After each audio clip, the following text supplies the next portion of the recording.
அதாவது அந்தகன் படம்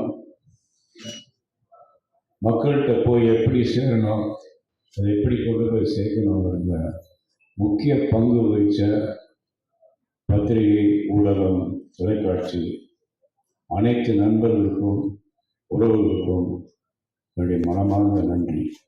இன்னைக்கு நாங்கள்லாம் வெற்றின்னு சொல்றதுக்கு முக்கியமான காரணம், முதல் காரணம் நீங்கள் தான். நீங்கள் எழுதின அந்த ரிவ்யூஸ், நீங்கள் பாராட்டின இந்த படத்தை பற்றி பாராட்டினது, இது எல்லாமே தான் இந்த படத்தில் நடித்தவங்களுக்கும் படத்துக்கும் பெரிய அங்கீகாரம் கிடைச்சிது. இன்னைக்கு பெரிய வெற்றிக்கு காரணம், முக்கிய காரணம் நீங்கள் தான். அதில் அதாவது ஒரு படத்தை எவ்வளோ கஷ்டப்பட்டு எடுத்தாலும், அதில் எவ்வளோ பேர் என்னதான் நடிச்சிருந்தாலும் அதை கொண்டு போய் மக்கள்கிட்ட சேர்க்கறது, ரசிகர்கள்ட்ட சேர்க்கறதுல முக்கிய பங்கு உங்களுக்கு தான். இன்னைக்கு ரவி சார் சொன்னார், டைரக்டர் சார், பத்திரிகை உலகம் வளர்ந்து இருக்குன்னு. எல்லாருக்குமே இந்த இவ்வளோ பேர் போக மாட்டாங்கன்றது எனக்கு தெரியும். இது நம்ம ஃபங்க்ஷன்றதுனால தான் எல்லா பத்திரிகைக்காரனும் வரணும், எல்லா ஊடகம் வரணுங்கிறது என்னுடைய வேண்டுகோள் இருக்கு. இதை நிக்கலால மட்டும்தான் பண்ண முடியும். நிக்கல் இவ்வளோ பேரை இங்கே அசம்பிள் பண்ணி எல்லாரையும் பேஷண்ட்டாக வர வச்சு பண்ணுறதுக்கு காரணமே அவருடைய உழைப்பு, அவருடைய ஓட்டம், அவர் ஆட்டும் அந்த செயல், அந்த சக்தி. அவருக்கு இறைவன் நீண்ட ஆயுளையும் திரவாக்கத்தையும் கொடுக்கணும்னு கேட்டுக்கிறேன்.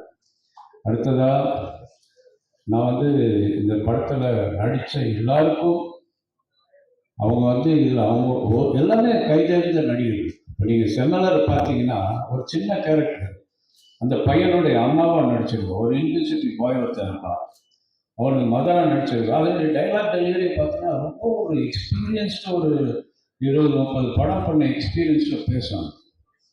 இல்லையடா இங்கே தான் இங்கே வச்சேன்டா, அந்த சொல்கிற அந்த ஸ்லாங்கு, அந்த ஸ்டைல் எல்லாமே ரொம்ப நல்லா இருக்கும். அதே மாதிரி சின்ன சின்ன கேரக்டர் பண்ணது கூட பெரிய பெரிய ஆர்டிஸ்டாக யூஸ் பண்ணோம் அந்த படத்தில். இப்போது நம்மளோட இன்னைக்கு மனோபாலா சார் இல்லை. இந்த படத்துக்கு மெயினாக அதாவது ஆடியன்ஸ் ரொம்ப ரசித்து சிரிக்கிற இடம் எல்லாமே மனோபாலா சாருடைய டைலாக்ஸும் அந்த டைலாக் டெலிவரியும். அதுக்கு அடுத்ததாக வனிதாவுக்கு எனக்கு அதை காசு பண்ணும்போது தெரியும், இந்த கேரக்டரை இதை தவிர வேறு யாராவது பண்ண முடியாது. எங்கள் ஆஃபீஸில் என்னை மீட் பண்ணும்போது நான் சொன்னேம்மா, இந்த கேரக்டர் நான் வேறு யாரையுமே திங்க் பண்ணல, உன்னை தான் முதல்ல பண்ண வைக்கிறேன் அப்படிங்கும்போது அது நம்பலை. சரி, ஏதோ எல்லாரும் எல்லா இண்டஸ்ட்ரியில் ஏதோ சொல்கிற மாதிரி இவரும் ஏதோ சொல்கிறாங்க, நம்பவே இல்லை. ஆனால் அதே மாதிரி செட்டில் அது பண்ண பெர்ஃபார்மன்ஸ் தியேட்டரில் அது வரும்போது இந்த 16 முட்டை சார் சார் சொன்ன மாதிரி இந்த 16 முட்டையெல்லாம் போட்டு கலக்கி முட்டை கடைக்காரன்னு சொன்னது, இதெல்லாம் அந்த கோவத்தோடு நடிக்கிறது, அந்த எமோஷன் காட்டுறது, பாசம் காட்டுறது, இதெல்லாமே ரொம்ப அழகாக நடிச்சுது. அதுக்கு இந்த படத்தின் மூலயமா மிகப்பெரிய பட வாய்ப்புகள், நிறைய வாய்ப்புகள் வரும். நல்ல படங்கள் நடிக்கணும்னு நான் கேட்டுக்கிறேன். அதே மாதிரி ஒவ்வொருத்தராக சொல்லிட்டே போகலாம். இதில் யார் இதில் இருந்தாலும் அவங்களுடைய பங்கு மிகப்பெரிய பங்கு. இப்போ பிரியாணி அந்த கேரக்டருக்கும் ஒரு கியூட்டான ஒரு குரல் தேவைப்பட்டது. அது ரொம்ப நேச்சுரலாக, ரொம்ப அழகாக ஒரு அதாவது ரியலிஸ்டிக்கான ஒரு பொண்ணாக இருக்கணுன்ற நான் நினச்சிதான் பிரியாணி கிட்ட நிறைய நாள் பேசிட்டே இருப்பேன் அந்த படத்தை பற்றி. ஆனால் என்றைக்குமே நான் சொன்னதில்லை நீ தான் பண்ண போகிறது. அதுக்கிட்ட நிறைய சஜஷன் கேட்பேன், ஏன்னா இந்த கேரக்டர் யார் பண்ணலாம், அந்த கேரக்டர் நான் பண்ணுறேன்னு அது என்றைக்குமே சொன்னதே கிடையாது. ஆனால் ஒரு நாள் நீதான் இந்த கேரக்டர் பண்ணேன்னு சொல்லும்போது அதே கொஞ்சம் ஷாக்கு. அப்புறம் வந்துச்சு, நான் நினச்ச மாதிரியே ரொம்ப அழகாக, ரொம்ப க்யூட்டாக ஒரு ஷாட்லேயுமே அதனுடைய சிரிப்பு, அதனுடைய நடிப்பு, டைலாக் தமிழ் பொண்ணு மாயவரம் அழகாக ஆக்ட் பண்ணி அந்த கேரக்டருக்கு ஒரு பெரிய சப்போர்ட் பண்ணது, அதுக்கு ரொம்ப தேங்க்ஸ். அதே மாதிரி பெசன் நகர் ரவி, பெசன் நகர் ரவின்னு தான் தெரியும் எனக்கு. நாங்கள் பாக்ஸ் பண்ண காலத்துலேருந்து நான் பாக்ஸாக இருக்கும்போது அவரும் எங்கள் குருநாளுக்கு தான் பாக்ஸிங் பண்ணார். அது பெசன் நகரில் தான் நாளை பண்ணதுனால அவருக்கு அந்த பேர் பெசன் ரவி. நான் எந்த படம் பண்ணாலும் அவர் இல்லாமல் பண்ண மாட்டேன். ப்ரொடியூஸ் பண்ணாலும் சரி, டைரக்ட் பண்ணாலும் சரி, ரவி இந்த படத்தில் எந்த கேரக்டரோட பண்ண வைக்கலாம்னு யோசிச்சு கடைசியில் அந்த முயல் சுடுற அந்த கதையில் அவர் நடிச்சிருப்பாரு. ரொம்ப தேங்க்ஸ் ரவி, நல்லா பிரமாதம் பண்ணீங்க. அதே மாதிரி இதில் எல்லாரும் சொன்னாங்க, ஒரு டைரக்டர் அப்பா பிள்ளைக்கு படம் எடுக்கும்போது சன்னை ஃபைட் பண்ண வைக்கணும், அதெல்லாம் தெரிஞ்ச ஒரு ஆர்டிஸ்ட் அவரை ஃபைட் பண்ண வைக்கணும், பாட்டு பாட வைக்கணும், ஒரு டூயட் இருக்கணும், அப்படிலாம் செஞ்சுருக்கலாமே, ஏன் இதெல்லாம் பண்ணலைன்னு. ஆனால் நான் எல்லா ஆர்டிஸ்ட்டுக்கும் ஒரு ஸ்கோப் கொடுக்கணும்னு நினச்சேன். அதில் முதல்ல இந்த படத்தை ஜெயம் ராஜாவை தான் நான் டைரக்ட் பண்ண சொல்லி கேட்டேன். அவரோட ஒரு 3 மாதம் ட்ராவல் பண்ணோம். அதுக்கப்புறம் திடீர்னு அதுக்கிடையில் அந்த 3 மாதம் ட்ராவலில் அவர் கேட்டது வேற ஒரு இங்கிலீஷ் ஸ்டார் கேட்டார்.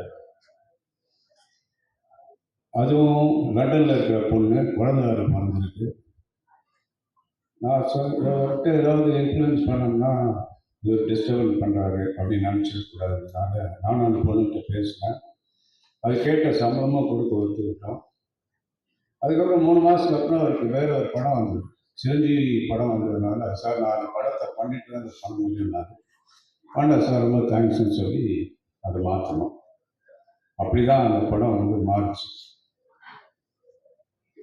அதை ரொம்ப சிரமப்பட்டு பண்ணும்போது அந்த கேரக்டருக்கு யார் பண்ணுறது யோசிக்கும்போது எனக்கு சிம்ரனை தவிர வேற யாரும் யோசிக்கிறது.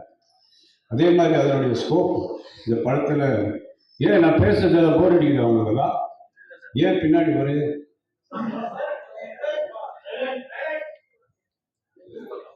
அதே மாதிரி சிம்ரன் இந்த படத்துல ஒரு மிகப்பெரிய சப்போர்ட் இந்த படத்துக்கு, அந்த கேரக்டருக்கு ஒரு பெரிய லைஃப்.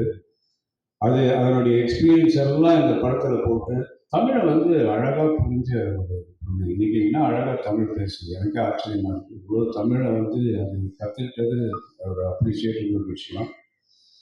அதனுடைய பர்ஃபார்மன்ஸ் அந்த படத்துல வேற லெவலுக்கு கொண்டு போச்சு. அதனுடைய போர்ஷன்ஸ் எல்லாமே ரொம்ப அழகா பண்ணிடுச்சு. அது ரொம்ப தேங்க்ஸ். அப்புறம் டைரக்டர் ரவிக்குமார் சார், ஒரு டைரக்டர், ஏற்கனவே பிரசாந்த் கூட தமிழ்னு ஒரு படத்தில் பண்ணியிருக்காரு. அது அரிய அவர்கிட்ட அசிஸ்டண்டாக இருந்ததுனால அவரை ரிக்வெஸ்ட் பண்ணி நடிக்க வச்சார். அதுக்கப்புறம் நான் அந்த கேரக்டருக்கு திங்க் பண்ணப்போ பெரிய டைரக்டர் இது நான் கேட்டால் ஒத்துக்குவாரோ இல்லையா ஒரு டவுட் இருந்தது. ஆனால் நான் கேட்ட உடனே வந்தார். அதே மாதிரி அவர் போர்ஷன்லாம் எக்ஸ்ட்ராடினரி பெர்ஃபார்மன்ஸ், ஒரு நேச்சுரல் பெர்ஃபார்மன்ஸ் இருந்தது. ஒரு ரியலிஸ்டிக்காக அவருடைய டைலாக் டெலிவரி ஆகும், அவருடைய அந்த வாக்கிங் ஸ்டைலு எல்லாமே ரொம்ப நேச்சுரலாக இருந்தது. அவருடைய இன்புட்ஸ் நிறைய இருந்தது. அவங்க கூட நடித்த ஊர்வசி சொல்லவே வேண்டாம், அவரே சொல்லுவார் அடிக்கடி, நடிப்பு ராட்சசி. அதனுடைய போர்ஷன்ஸ் எல்லாம் தியேட்டரில் ரொம்ப என்ஜாய் பண்ணுறாங்க. கூட யோகி பாபு, இப்படி பல ஆர்டிஸ்ட். சமுத்திரக்கனி அவர் நிறைய படங்கள் கேரக்டர் ஆர்டிஸ்ட், நெகட்டிவ் ரோல்ஸ் எல்லாம் பண்ணால் கூட இந்த படத்தில் ஒரு வித்தியாசமான ரோல் பண்ணார். அவர் எங்கேயுமே நான் இதை பண்ண மாட்டேன்னு சொல்ல, ஒரு டாய்லெட்டில் பாத்ரூமில் அவர் ஆஃப் ட்ரௌசர் போட்டு ஏற்றி உட்கார வச்சுருக்காங்க. அதெல்லாம் அவர் யோசிக்கவே இல்லை. என்ன சொன்னாலும் கேட்டார், என்ன செய்ய சொன்னாலும் செஞ்சார். அவருக்கும் இந்த சக்ஸஸ் பார்ட்டி மூலயமா என்னுடைய நன்றிகள் தெரிவிச்சுக்கிறேன். ரவிக்குமார் சாருக்கு என்னுடைய மனமார்ந்த நன்றி. நீங்கள் இந்த படத்தில் நடித்து இந்த படத்தை வேறு லெவலுக்கு கொண்டு போனதுக்காக நான் உண்மையிலேயே ரொம்ப சந்தோஷப்பட்டேன். நன்றி. இன்னும் நிறைய ஆர்டிஸ்ட் இதில் இருக்காங்க, ஒருத்தராக சொல்லிட்டே போகலாம். பிரசாந்த் என்னதான் சன்னாக இருந்தாலும் மகனாக இருந்தாலும் இந்த படத்தில் அவருக்கு எந்த படம் நடித்தாலும் டைரக்டர் என்ன சொல்கிறோ அதை மட்டும் தான் கேட்பார். தனக்கு ஏதாவது இப்படி பண்ணட்டுமா அப்படி பண்ணட்டுமான்னு எந்த காலத்தையும் சொன்னதே கிடையாது, நான் கேள்விப்பட்டிருக்கேன். இதே மாதிரி இந்த படத்துலையும் நான் ஜாஸ்தி அவர்கிட்ட போய் இதை பண்ணுன்னு சொல்லலை. நேச்சுரலாகவே ஒரு பியானோ வாசிக்கணும். பிகாஸ் இது பேசிக்கலி பியானோ ட்ரெயின் பாய். அந்த பியானோ வாசிக்கிறதா இருக்கட்டும், இந்த கண்ணு தெரியாத மாதிரி நடிக்கட்டும், எல்லாமே ஒரு செல்ஃப் மோட்டிவேட்டட் ஒரு ஆர்டிஸ்ட், நேச்சுரல் ஆர்டிஸ்ட். அவருடைய ரோலை ரொம்ப அழகாக பண்ணி இந்த படத்துக்கு ஃபைட் இல்லை, சாங் இல்லைன்ற குறையெல்லாம் இல்லாமல் அவருடைய நடிப்பாற்றலால் இந்த படத்தை மிகப்பெரிய சக்ஸஸ் பண்ணியிருக்காரு. மகனாக இருந்தாலும் அவருக்கும் என்னுடைய நன்றி. இது மாதிரி சொல்லிகிட்டே போகலாம். இந்த படத்தில் ஒர்க் பண்ண ஆர்ட் டைரக்டர், நானும் ஒரு ஆர்ட் டைரக்டர் தான். அதுக்காக நான் அவரை போய் இது பண்ணது சொன்னதில்லை. பிரமாதமாக செட்டு, ஒவ்வொரு செட்டையுமே அவர் வந்து டே அண்ட் நைட் பார்க்காம வந்து ஒர்க் பண்ணி பெரிய லெவலில் பண்ணார். செந்தில் ராகவன், அவருக்கு என்னுடைய நன்றி, வாழ்த்துக்கள்.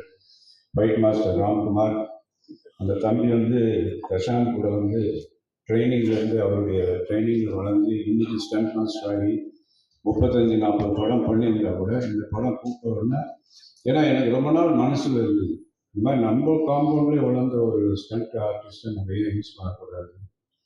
அப்புறம் கூப்பிட்டு வந்து அதே மாதிரி ரொம்ப பொலைட்டாக அழகாக சொன்னதெல்லாம் செஞ்சு கொடுத்துட்டு போனார்.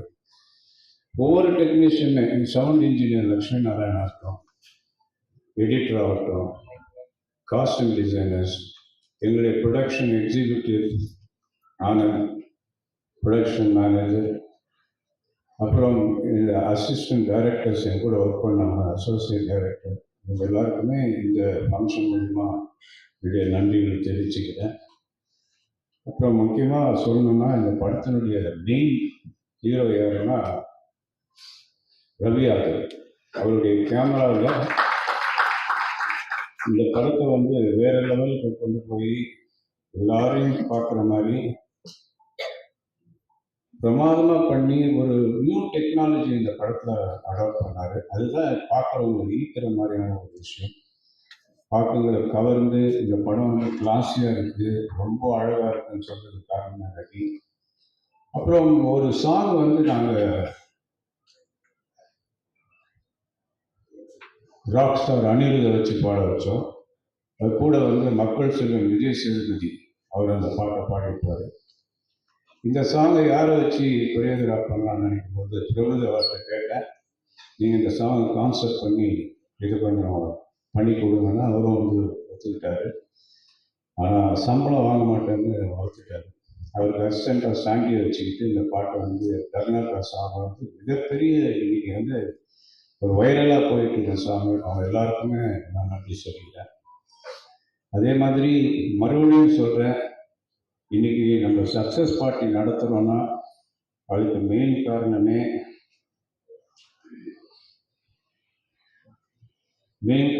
நீங்கள் தான். இப்போ இதை இன்னொரு முக்கியமான விஷயம் என்னன்னா, இன்னைக்கு கார்த்திக் முத்துராமன் வரதா இருந்தது. அவருக்கு ஒரு சின்ன ஒரு கால் அடிப்பட்டதுனால அவர் ஹாஸ்பிட்டலில் இருக்காரு, வர முடியல.